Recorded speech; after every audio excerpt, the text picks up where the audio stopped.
Well, hello, and thanks for joining us. I'm Jessica Grosskopf, the director of the Nebraska Women in Agriculture program. Women in Agriculture is excited to partner with the Center for Agricultural Profitability's webinar series, which usually takes place every Thursday at noon Central Time. See the upcoming schedule of webinars and find an archive of past recordings at cap.unl.edu. Today is the final session in a series of webinars that feature speakers and presenters from this year's Nebraska Women in Agriculture Conference held this past February. For the latest news and upcoming events from Women in Ag, please check out our website at wia.unl.edu. We want to take a moment to thank the North Central Extension Risk Management Center for funding this year's conference as well as this webinar series. Today, we are glad to be joined by Alfredo DiCostanzo, the beef systems educator with Nebraska Extension based in the northeast part of the state to help you increase your veterinary confidence and know-how. This webinar aims to increase the proficiency of cattle ranch, grow yard, and feedlot owners, managers, and employees in veterinary medicine and equipment identification and utilization. We hope that you leave today with a better understanding of basic veterinary applications of drugs, vaccines, growth promotion, implants, feed additives, supportive therapy, and veterinarian equipment. Today, you'll gain the confidence when conversing with your veterinarian, reviewing health directives, or procuring veterinary medicines or drugs. Alfredo, thanks for joining us. Jessica, thank you. Thank you for having me, and look forward to a productive seminar with the audience. Good afternoon, everyone. It is a pleasure to welcome you to this edition of Women in Ag webinar. I'm happy to join you from Cumming County, Nebraska, West Point, with a topic that I think for me, it was something that I needed to do long time ago when I was operating feedlots and the cow facilities at University of Minnesota sometime in the past. And the main reason for this is that obviously when you look at a medicine cabinet, it can be extremely overwhelming. Pretty colors in all those boxes and lots of information on each one of them that become very overwhelming to the eyes and confusing when it comes to matching that to what we need to be doing out there for our cow-calf operations and feedlots and grow yards, etc. So before we get to some of the practicality points of this webinar today, I think it's important to revisit what I consider the key elements of an effective health program. And right at the top, just because there was nothing else but that picture to declare what a veterinarian might look like, that's a picture of what would represent a veterinarian. That person might look very different for who you work with. But I believe that is a key element of the whole discussion. I'm not a veterinarian by any means. I'm trained in ruminant nutrition. I just happen to have had the opportunity to work with feedlots, cow-calf ranches, etc. over the years, and recognizing that health concerns are at the top of our list of things we need to worry about as we manage our herds and feedlots. So beyond that, obviously, I recognize that records are important, but before records can be obtained, tag and identification also needs to happen. None of that will happen if we don't have facilities, and ultimately we will need products to take care of what we're looking to use with cattle that we take care of. One of the key elements of this discussion, as I said before, is having that veterinarian that we can visit with. Maybe when I was real young, I wanted to be a veterinarian. Something changed my mind. It doesn't matter what changed it. But ultimately, I consider them friends and collaborators in taking care of our animals. And actually, when I was in Minnesota, we would probably get together once a year, maybe twice a year, when it came time to work up the health calendars for our herds and feedlots. And a lot of that discussion had a lot to do with what are the prevalent issues that we need to worry about? What was the reproductive rate last year, for instance, in the cows? What may have failed? Was it a mineral issue? Was it a pathogen issue? Of the cattle that we turned in for necropsy, what did we discover? was there certain antibiotics that were probably not doing what we needed them to do. So it is I made a point to visit with them once a year, and my recommendation to cattle producers has been, have a nice picnic in the summer sometime when it's downtime for most people. Bring your veterinarian in and have a good discussion with them about what it is that is going on in the next year and so forth. But if that's not sufficient for you to consider these things, most everything today that we use, whether it's antibiotics and some prescribed oral antibiotics, require prescriptions. So we need to go see a veterinarian to get that accomplished. Any Thailand enhanced growth promotion implants also require prescriptions. So it is it's one of the most important things that we need to consider in looking at the health of our herds and feedlots.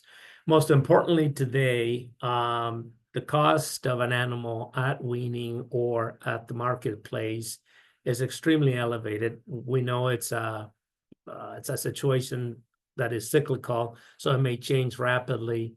But a calf at weaning today will bring anywhere from $2,000 to $2,200, or backgrounding cattle or background dead cattle would probably bring $2,500. So, and looking at some records recently, most herds will invest about $40 per cow in veterinary and medicine products. And so this is equivalent to roughly 12 pounds of calf by today's calf pricing, or about 2% of the weight of the animal at weaning. So I think it's money well spent.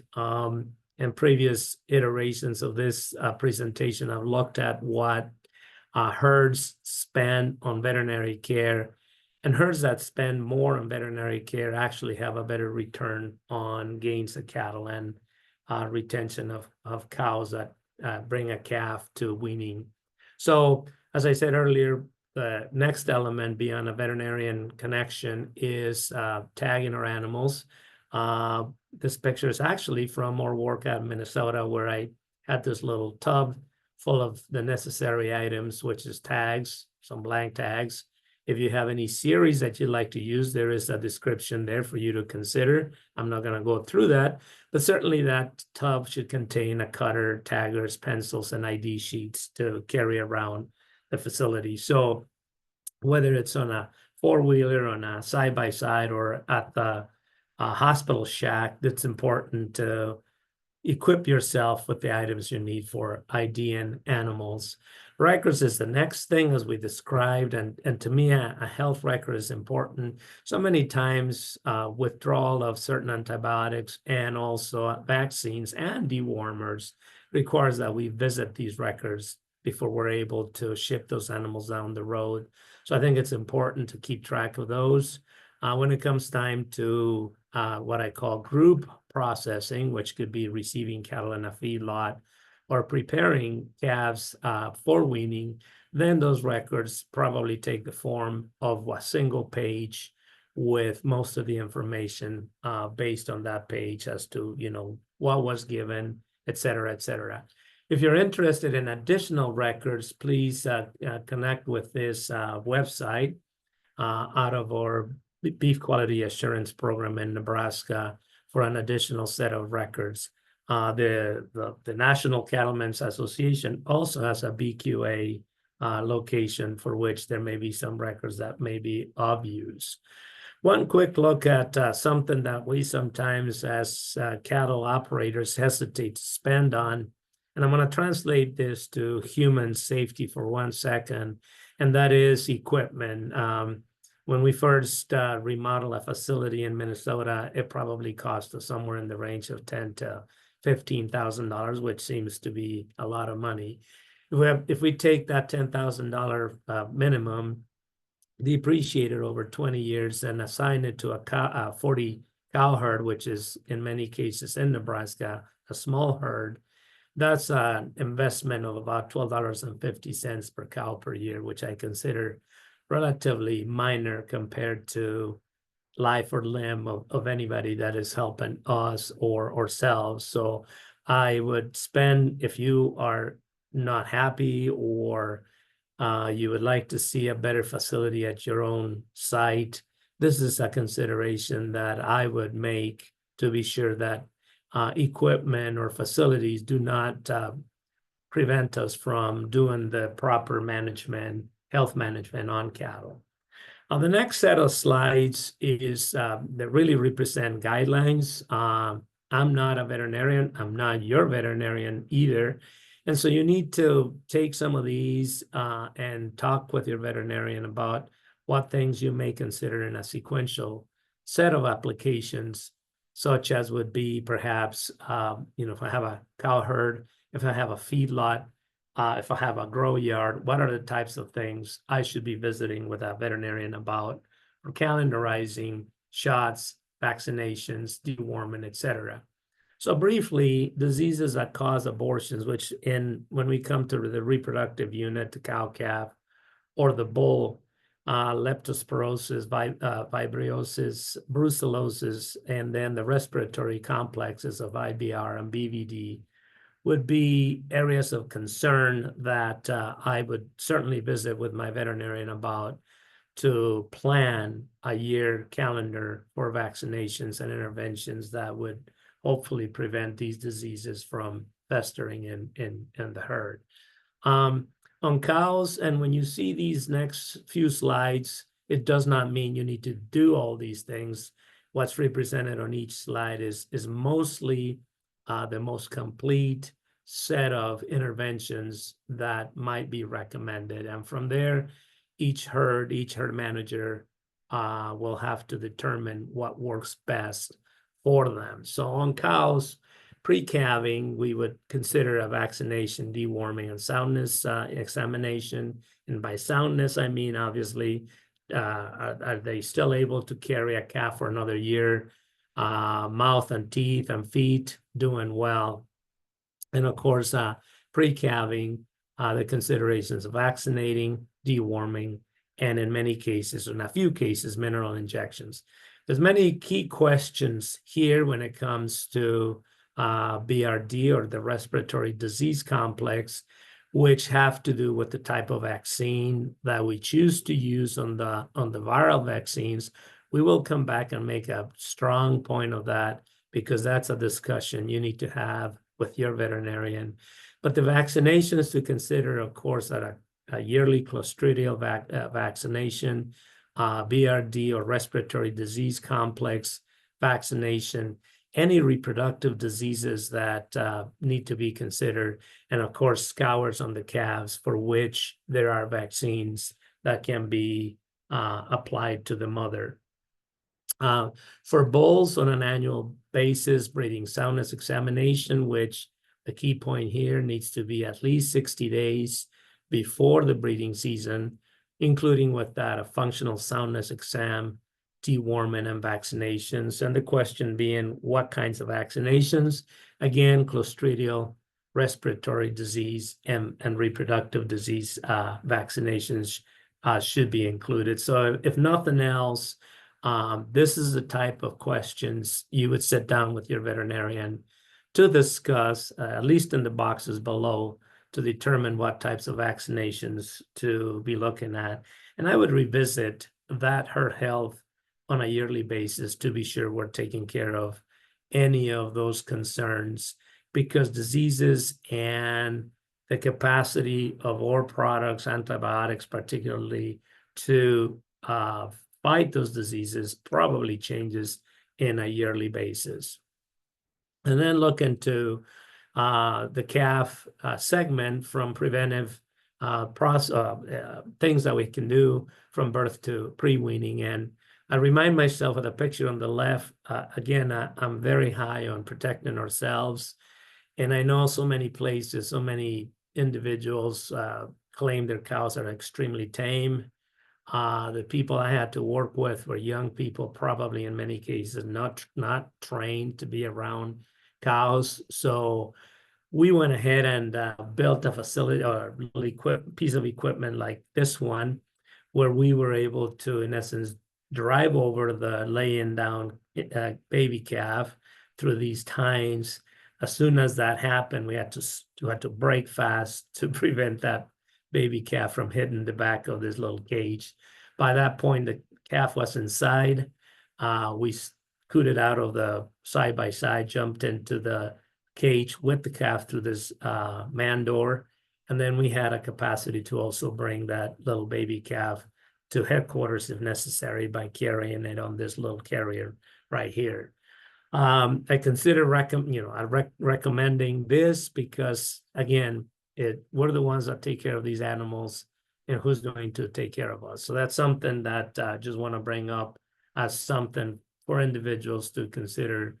Yes, we have very tame animals out there, but so many times they change their attitude once it comes to calving.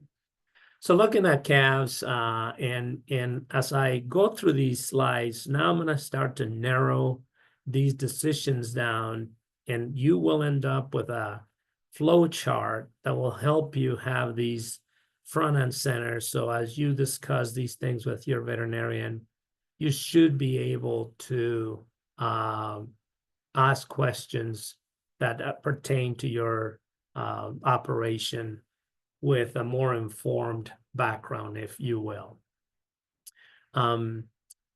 Jennifer, I do see somebody raise their hand. We're going to address questions later, correct?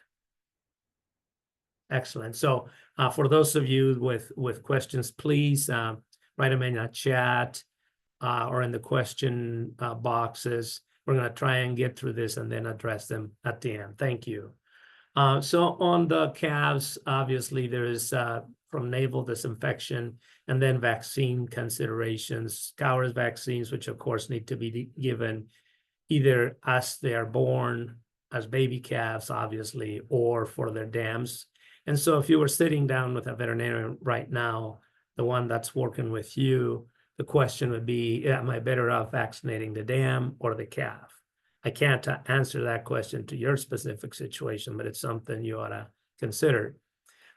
Next, we have, sorry about that, respiratory vaccines to consider, and then clostridial diseases to consider as we move through their growth from birth to weaning.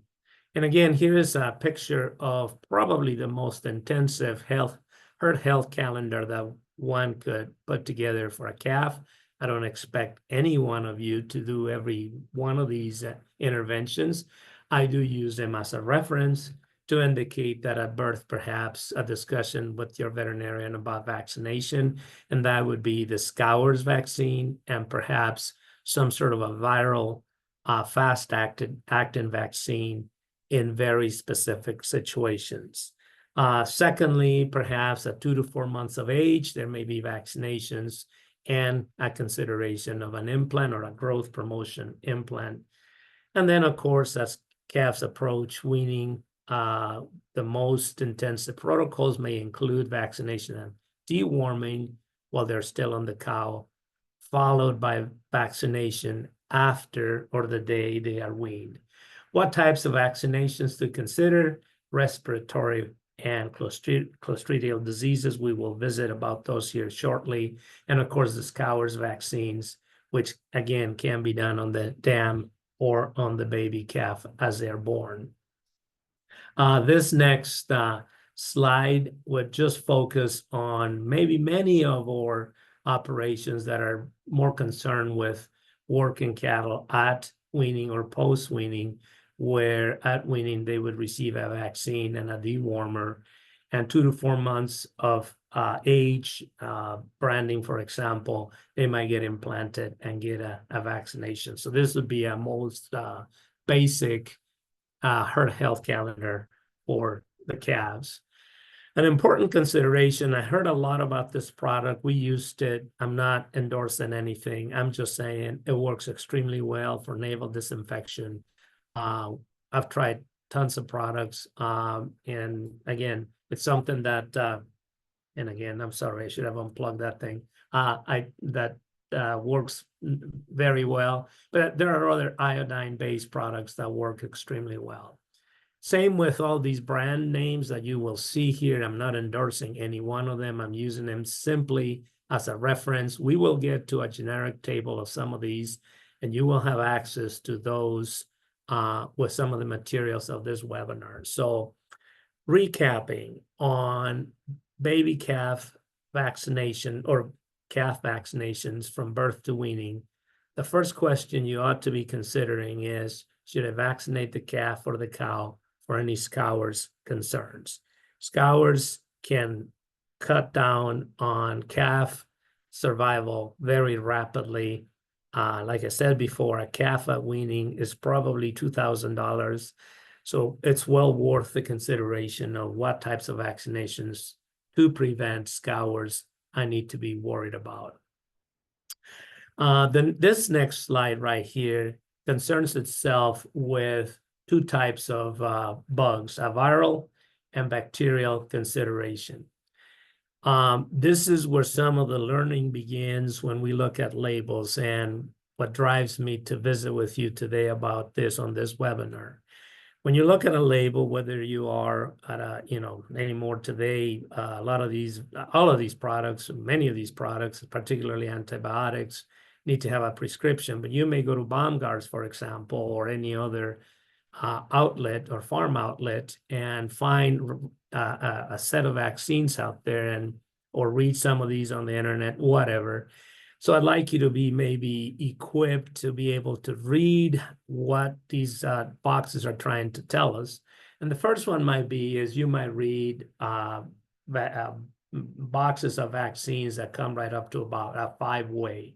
So what exactly does that mean? Typically, from 1 to 5-way, we're looking at viral vaccines. I will make a special point to talk to you about bacterial vaccines that run up to 9-way.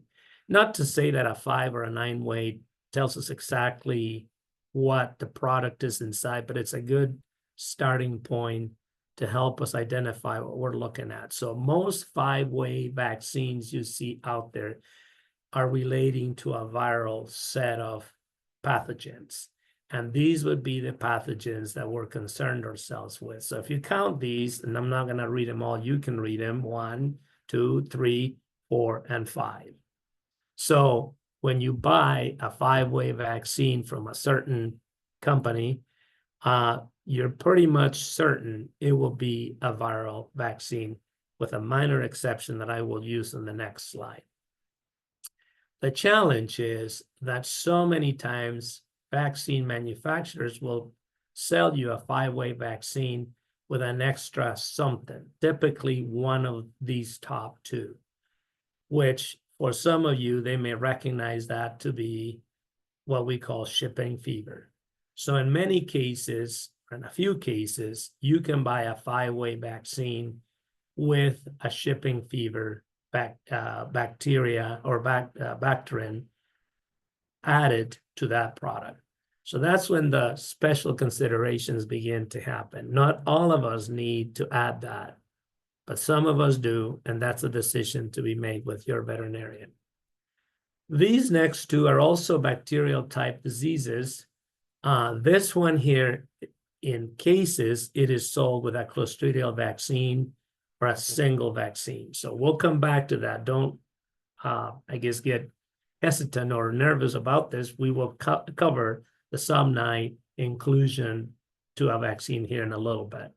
The last one to visit about, as long as we're talking about these types of bacteria, which are related to a respiratory type challenge, is the Mycoplasma bovis. There's only, as of my last check, which was 2 days ago, there's a single commercial vaccine for sale. There are a few autogenous vaccine preparations. Mycoplasma is a very specific condition that you need to visit with your veterinarian about, whether you need to add it or not, and what you need to be using when it comes to a vaccine preparation. I'm not one to be able to converse with you on this because the efficacy may vary depending on where you're operating, et cetera, et cetera.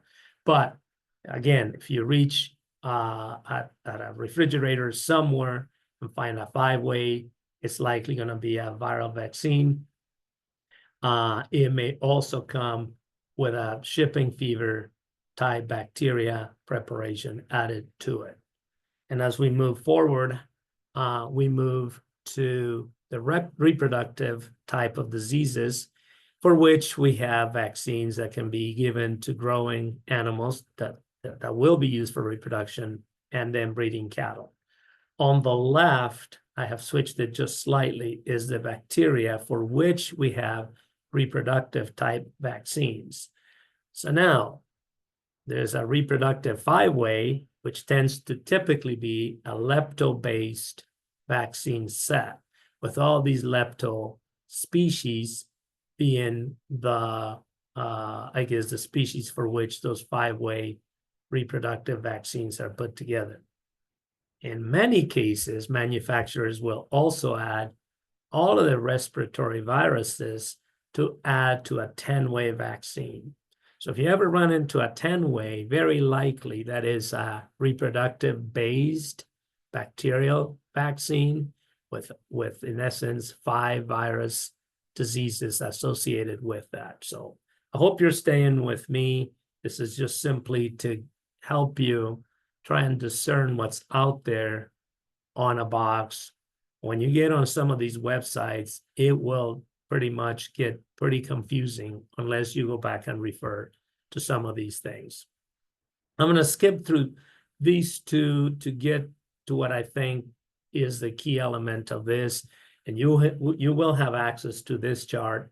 So questions to ask your veterinarian. Do I need a viral vaccine? If I do, does it need to be a 1 to a 5-way? There's 1-way, there's 3-way, there's 5-way. The veterinarian-client relationship will dictate what that choice will be.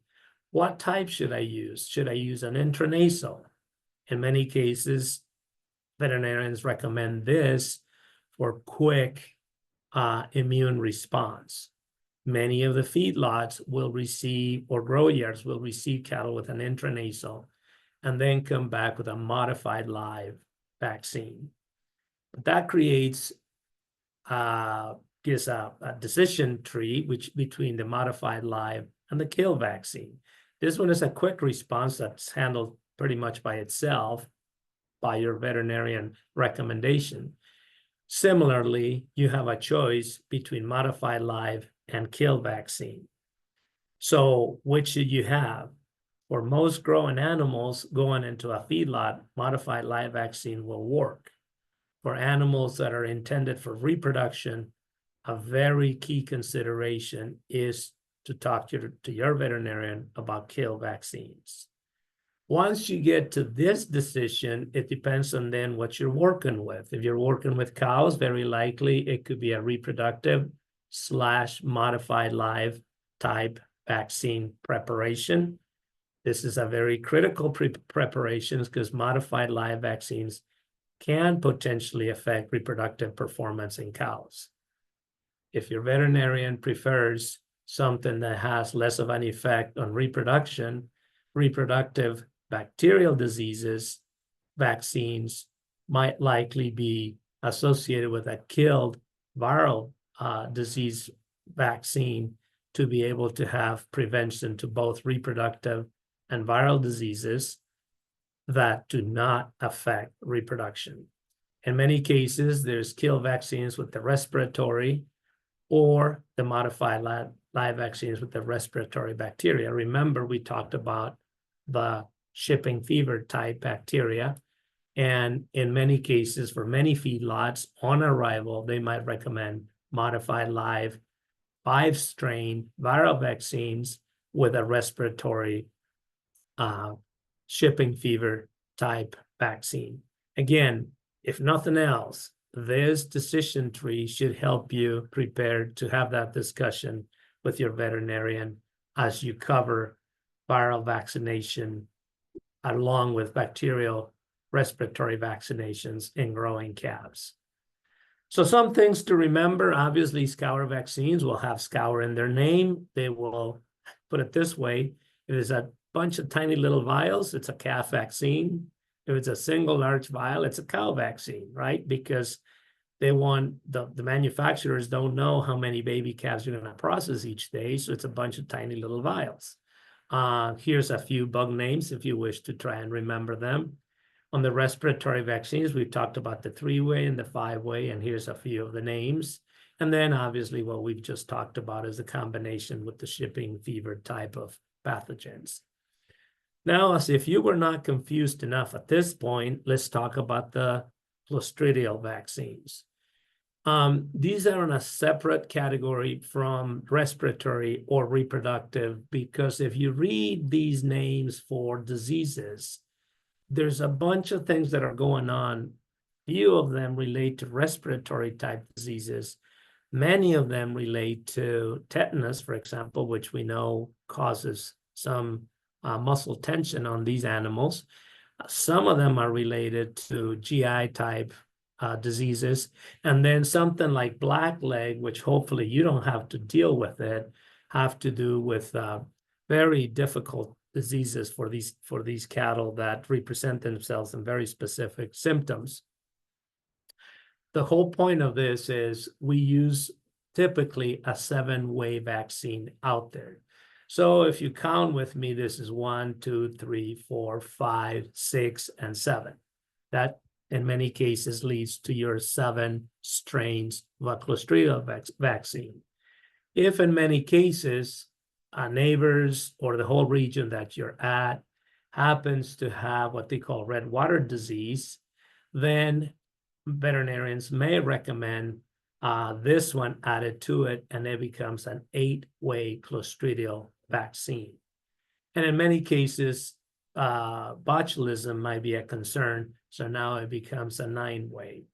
So getting back to these X/way labels, I guess you might say, if we're looking at a 5-way, we're looking at a viral vaccine, unless perhaps it's a reproductive lepto vaccine. If we're looking at a 10-way, it's very likely a lepto plus respiratory vaccine. If we're looking at anything from 7 to 9-way, now we're looking at clostridial type diseases. So here's quickly the decisions you may have to make with your veterinarian. Doctor, do I just need a 7-way? Do I need an 8-way? Do I need a 9-way? Or do I need a 7 or 8-way plus another bug? And this is when that Somni kicks right in. So Histophilus somni would be an addition to a clostridial vaccine, which may be necessary in certain areas. So let's get right to that same decision tree. We have a clostridial 7-way to begin with. Do I need to add Histophilus somni, doctor? Or in many cases, do I need to add also the septicemia or shipping fever type product, Mannheimia bacteria disease? So it'd be this one with that one, or this one with this one, or this one with these 2 added, which are also clostridial, and it becomes a 9-way, and then you can add these 2. So yes, it gets complicated, but hopefully these 2 decision trees will help us kind of narrow those things down and have a clearer conversation with our veterinarian. Moving on to dewormers. It's a simpler consideration. Do I need what is called a white dewormer versus the ivermectin? So in essence,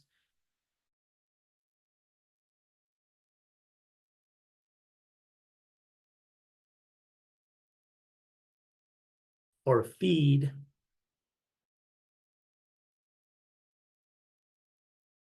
they address or attack different worms.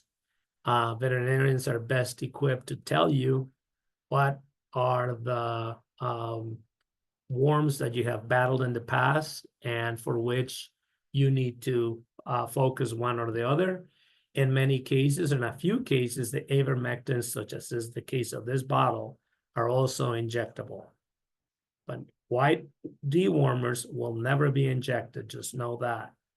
And porons typically tend to be the ivermectins, and you've heard plenty of those out there. External parasites are a major thing to consider. Obviously, I put flukes in here. I put them there as a special case. That's an internal parasite. But this is the considerations that you need to have with your veterinarian. White versus ivermectin, once or twice, and then when. Fluke control, what type of flukes? If you get farther north, it'll be deer flukes. If you stay in the southern regions of the US, then it'll be the normal cattle flukes. And then external parasite control, which is fly control in the summer and lice control in the winter. Recognizing one thing, that many porons have a claim on external parasites. My experience with them is it's a short-term claim. It's about 3 weeks. So if you have a breakout of lice in the winter, you need to use something that is specific to lice and flies, not rely back on a poron for internal parasites as well. Reproductive protocols are just pretty much another webinar session. So I'm going to direct you to the Beef Reproduction Task Force, which hosts an estrus synchronization planner at the Iowa Beef Center. They have some very nice graphics on what are the protocols. They will in detail describe what drugs need to be used and hormones to accomplish the various protocols there.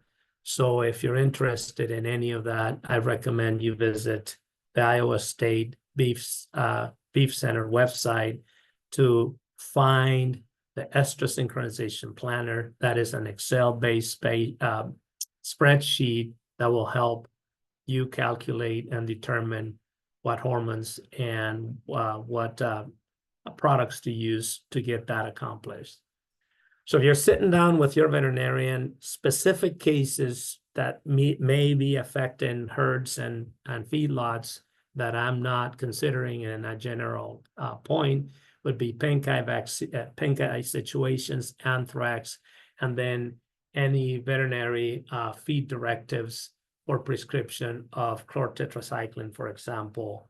That's a very important thing for many feedlots as they prepare to receive cattle, for one example. Antibiotics are a whole different game. Obviously, these are now all sold with prescription, so you need to visit with veterinarians to recognize what it is that you need to have on hand. The reason I have these 4 products here, just an example, and a cabinet indicating that if I'm running cattle, whatever type, I want to be sure that I have something in my medicine cabinet so that I can reach at a moment's notice for something that I can recognize, something that I have visited with the veterinarian about on what the plan of action is, and then stock those products ahead of time. So I'll give you briefly a little run of some of the various products that are out there. You will have access to this slide and other very specific slides that separate each of these products within each column by trade name and with their specific withdrawal period. So for example, here there's a list of periods. It is just given on the longest withdrawal period for one of these 3 products or one of these 2, etc., to give us a reference of what is the longest lasting period that I need to withhold cattle before shipping them down the road. Let's start with that row for a reference and come up to the conclusion that penicillin would probably move out of the system fairly fast in about 4 days or less, and that's the withholding time for most penicillins. Some of the longest lasting would be the macrolide type antibiotics and some of the floor products, which would be 38 to 42 days. So that's if you think about it, that's a fairly long time. The reason for this table or spreadsheet here is to give us an idea of what it is that I can reach fast for the various things that are affecting cattle. So going down the list of conditions, and let's be very specific. If, for instance, I'm reading at BRD control, that's bovine respiratory disease control, and only one of these products is approved for it, then the product is listed in the cell. In this case, Exceed is the only product approved to control respiratory disease. Now, what does control mean on this particular graph? And you will recognize is the only time control or the word control is used. What that means is that I can apply Exceed to cattle, perhaps on arrival at a feedlot, in prevention of bovine respiratory disease, but I need a prescription from the veterinarian. As you go across this, as long as we're talking about this, Advocin or Baytril may be used in the same manner for the control of these two pathogens. Nuflor and Resflor and Longcor would be the same way. The same for Zactran, Zuprevo, Mycotil.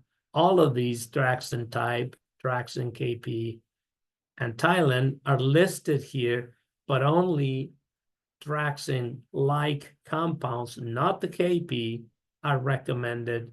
I'm sorry, looking at this graph right here, they're recommended for the control of respiratory disease, etc. So when you read this, be careful to trade between the pathogen that it is being used against and the product that's specific to the list that is labeled to be used against those pathogens. This is a critical chart, because if you see black in it, you would never use, for instance, Nuflor, Resflor, or Longcor for wooden tongue, lepto, anthrax, or any of the items for which there is no claim. So this chart takes into consideration the most recent claims listed on those to be able to make that a broad chart to let you know what it is that I should have on hand. So if I'm at a feedlot, grow yard, etc., I may consider some of these products that have a control or a treatment label for respiratory disease. What other problems do I have in a feedlot? Very likely foot rot or things such as that. So then maybe I'll be able to stock Naxal, XNL, or Exceed, or perhaps come over to the Draxxin category type of products, but not the KP Draxxin. Why is KP Draxxin special? Because it has a pain reliever, as it reads right here. Why is Resflor Gold special and it's not exactly Nuflor? Because it has a pain reliever added in here. So this is just a quick reference. The graph or the grids you will have access to will have these in more specific detail if you have a chance to review those later. Let's move quickly to implants, and Jessica, I want to leave enough time for questions. I'm assuming there will be plenty. Very simply, the FDA has now approved implants for each of these periods of production. Now you go, what does that mean? What are these periods? What do they relate to locally? Well, if it's in blue on your chart here, it'll be baby calves, considered suckling calves, right? For which there is products for over 2 months of age. For over 2 months of age, and there's a single product for 45 days of age. That's very important to make that distinction. But there's enough implant products here to be able to utilize in baby calves. That's my point. If those calves after weaning go to pasture, once weaned, then the FDA has a label for that called growing on pasture. There are products available for that. If instead, or in addition to going to pasture, they go into a dry lot, now there is products that probably fit what we call in the field backgrounding, right? And so we can use 3 products that are now approved for growing cattle, males and females, in the dry lot, equivalent to backgrounding. The concern when this law was first, or this change in application of implant labeling occurred last year, is that we had no products here. Now we do.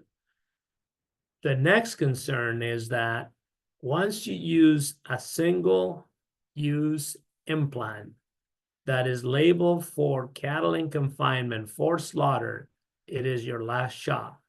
You can never use a second one again unless it is approved for reimplanting.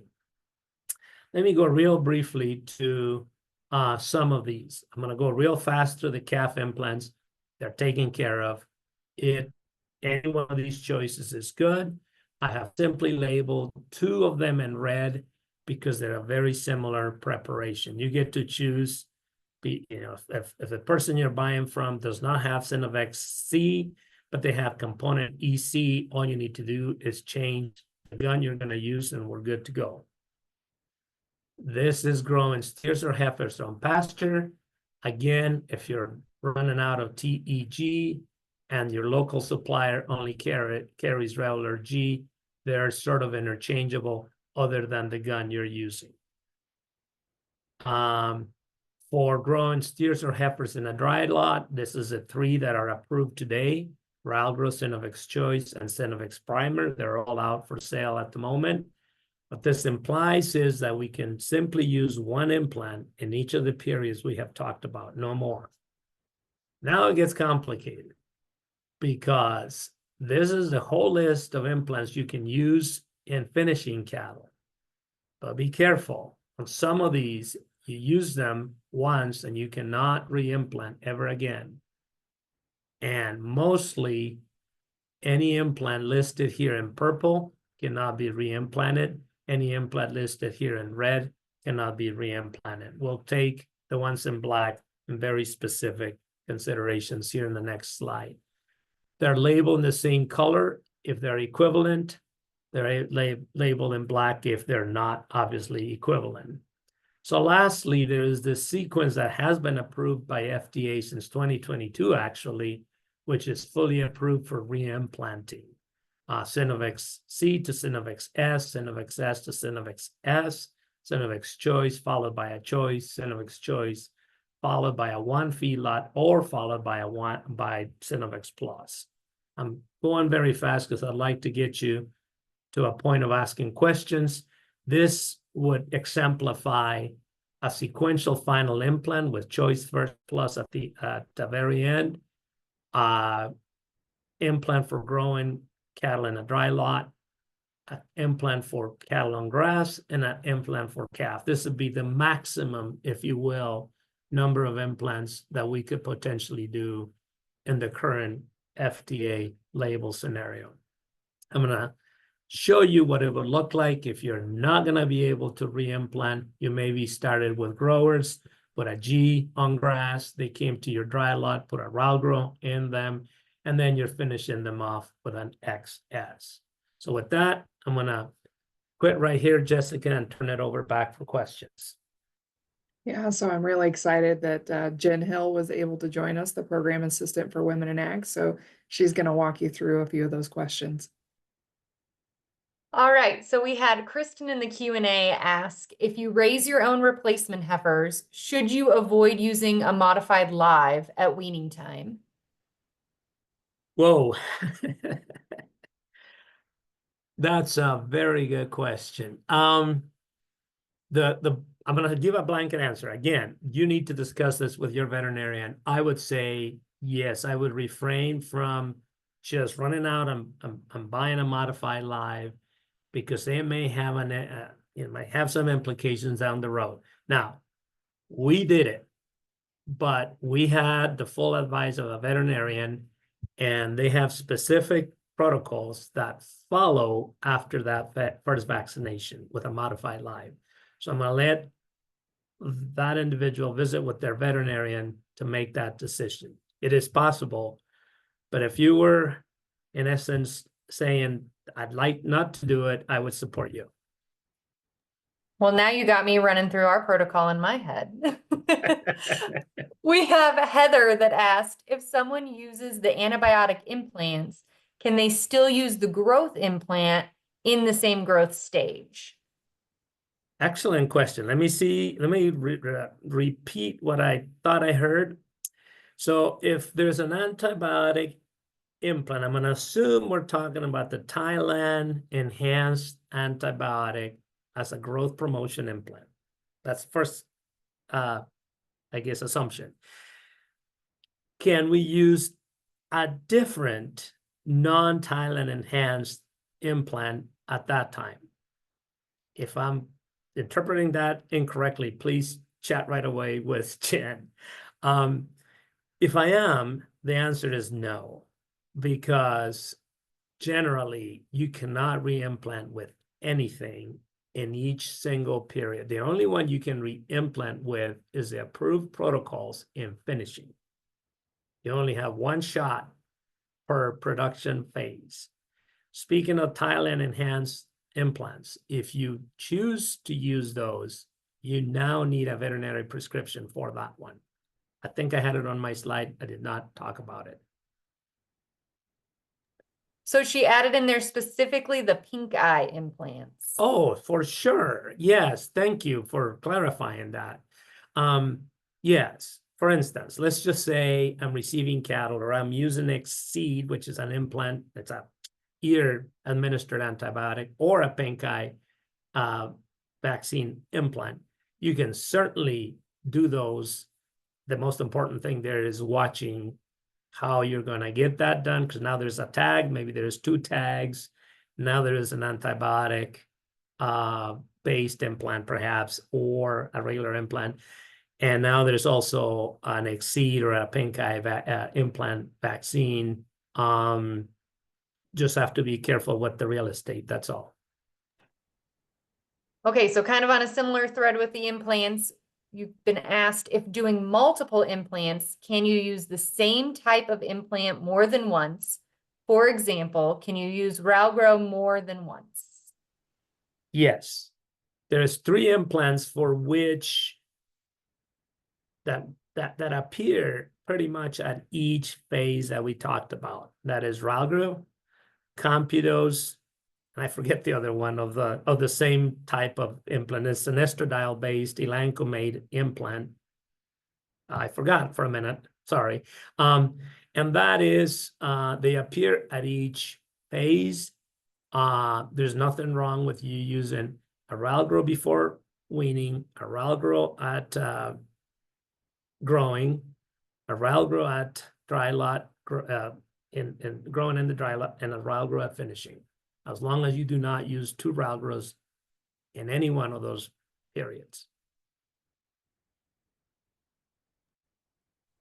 I guess we're kind of last call for questions then. That's all the ones that are in the chat right now, but we've still got a minute or 2 here. So if you have a question, please feel free to drop them in the chat or the Q&A.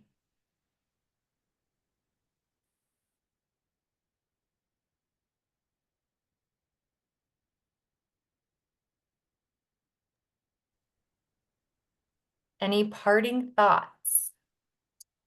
I hope this was helpful to the folks attending. If there's any questions, I don't know that I left any contact information, but Jan, you know where I'm at. So feel free to follow up with me. And I hope it settled a few of the concerns or thoughts that people may have when it comes to being overwhelmed with all these boxes of cute little things in them.